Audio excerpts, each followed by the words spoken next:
GMA Weather, serbisyong totoo ng GMA News. Mga kapuso, sa gitna ng paghahanda para sa opening ceremonies ng 30th Southeast Asian Games na gaganapin na po bukas, may bagyong nagbabantang pumasok sa Philippine Area of Responsibility ngayong weekend.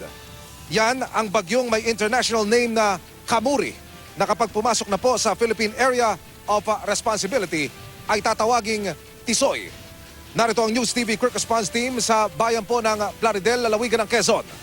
Sa taya po ng Pag-asa, uulanin ang susunod na linggo ang maraming lugar dito po sa Southern Luzon, pati po sa Central Luzon, Bicol Region, kasama na po ang Metro Manila. Bahagya pang lumakas ang bagyong may international name na Kamuri habang papalapit po sa Philippine Area of Responsibility. Bukas ng gabi o sa araw po ng linggo ng madaling araw, papasok ng PAR ang bagyo at tatawagin sa local name na Tisoy. Tutumbukin ito ang Bicol Region hanggang sa landfall ito doon sa lugar na iyon sa araw po naman ng Martes. Namataan ng Pag-asa ang mata ng bagyo sa layong 1,455 kilometers silangan ng Southern Luzon. May lakas ito ng hangin na umaabot sa 140 kilometers per hour.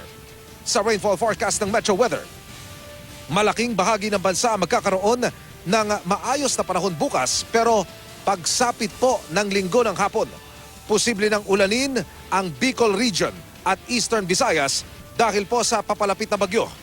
Mababa naman mga kapuso ang tsansa ng ulan sa Metro Manila ngayong weekend.